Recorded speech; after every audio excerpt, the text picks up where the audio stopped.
કૃષ્ણ. આજે આપણે ભગવદ્ ગીતાના 9મા અધ્યાયની વાત કરીશું. 9મા અધ્યાયનો સારાંશ. જે મનુષ્ય નાસ્તિક છે તેઓ મને પામતા નથી, પણ સંસાર ચક્રમાં ફર્યા કરે છે. સર્વ પ્રાણીઓ મારામાં રહેલા છે, પણ હું તેઓમાં રહેતો નથી. સૃષ્ટિના અંતમાં સર્વભૂતો મારી પ્રકૃતિને પામે છે, ને સૃષ્ટિના આરંભમાં હું તેમને ઉત્પન્ન કરું છું. આ બાબતને તેમના કર્મ અનુસાર રચું છું. દેવી પ્રકૃતિનું આશ્ચર્ય લેનાર ભક્તજનો અનન્ય ભાવથી ભજે છે. હું જગતને ધારણ પોષણ કરનાર, કર્મનું ફળ દેનાર તેમજ માતા પિતાને પિતામહ છું.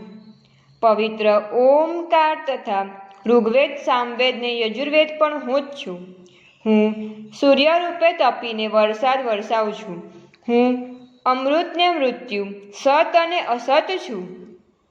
કોઈ ભક્ત પ્રેમથી પત્ર, પુષ્પ, જળ, ફળ અત્યાદિ મને અર્પણ કરે છે.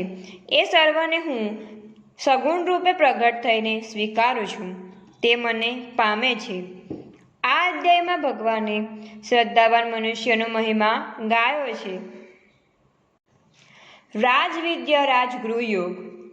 શ્રી કૃષ્ણ અર્જુનને કહે છે, હે અર્જુન, તારા જેવા દોષ દ્રષ્ટિ વગરના ભક્તને ઉપાસના સાથેના જ્ઞાનને હું કહું છું, જે જ્ઞાનથી તારી મુક્તિ થશે.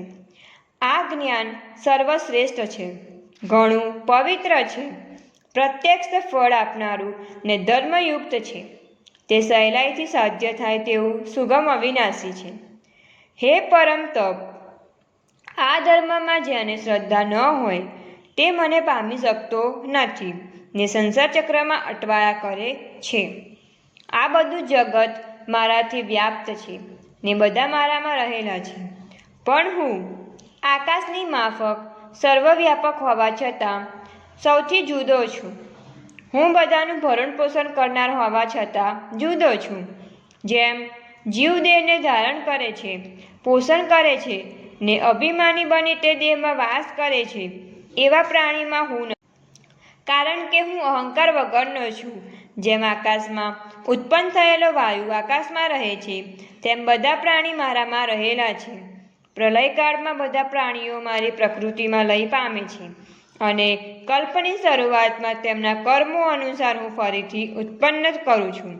સૃષ્ટિ વગેરે કર્મ મને બાંધતા નથી, કેમ કે હું તે કર્મોમાં આસક્તિ વગરનો તેમજ ઉદાસીન રહું.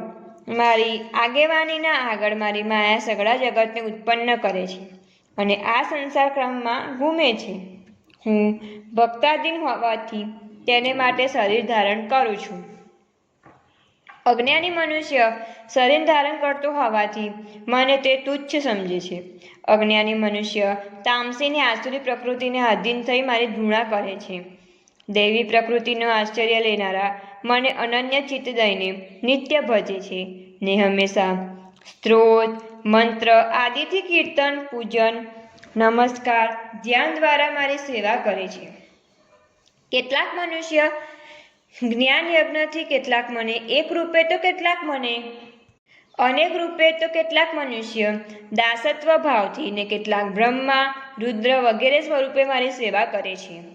યજ્ઞ દેવતા હું છું. પિતૃને અપાતી આહુતિ હું છું. મંત્ર, ઘી, અગ્નિને હોમેલું દ્રવ્ય હું છું.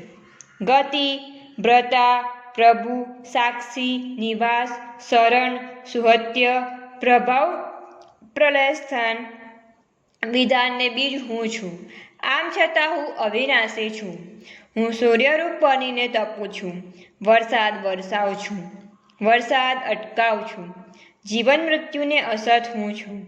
જે ત્રણેય વેદ દ્વારા ઇન્દ્રાદિ રૂપથી મારું પૂજન કરીને યજ્ઞ શેષ સોમરસ પીનારા ને પાપવાળા બનીને સ્વર્ગને ઈચ્છે છે, તે મનુષ્ય પૂર્ણના ફળ સ્વરૂપ ઇન્દ્રલોકમાં જઈને સર્વ સુખ મેળવે છે, ને પુણ્ય પૂરું થતા મનુષ્ય લોકમાં આવે છે.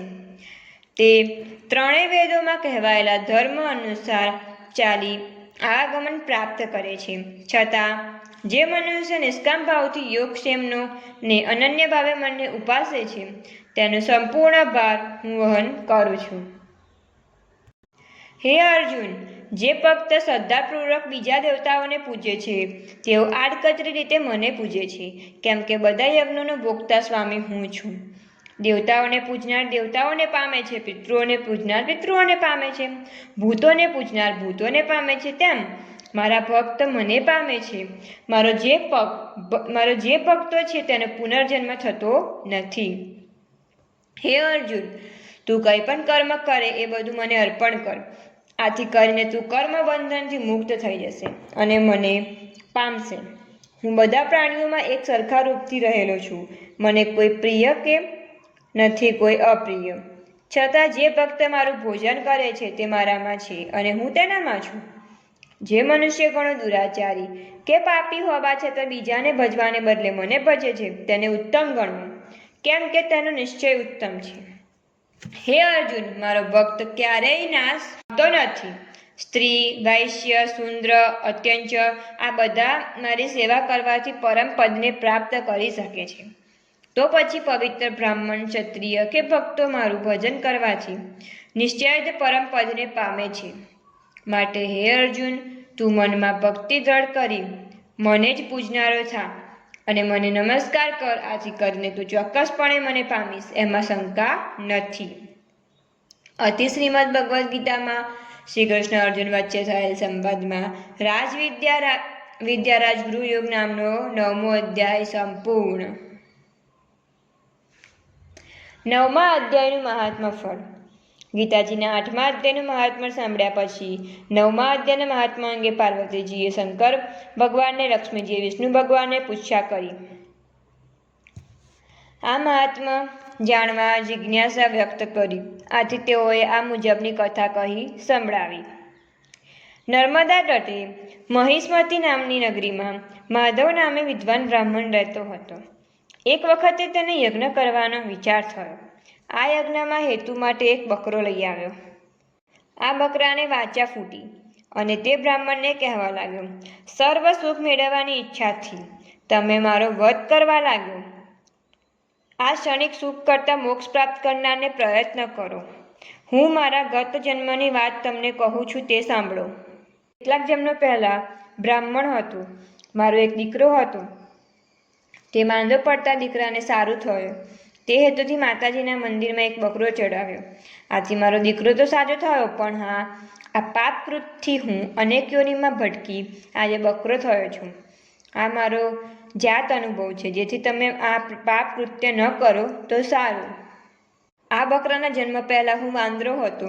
ગ્રહણના એક દિવસે એક રાજાએ એક બ્રાહ્મણને દાન આપતા બ્રાહ્મણે આ દાન સ્વીકારતા બીજા બ્રાહ્મણે તે બ્રાહ્મણને કહ્યું કે ગ્રહણના દાન લેવું એક મહાપાપ છે. હું બાજુના ઝાડ પર બેઠો બેઠો સાંભળતો હતો.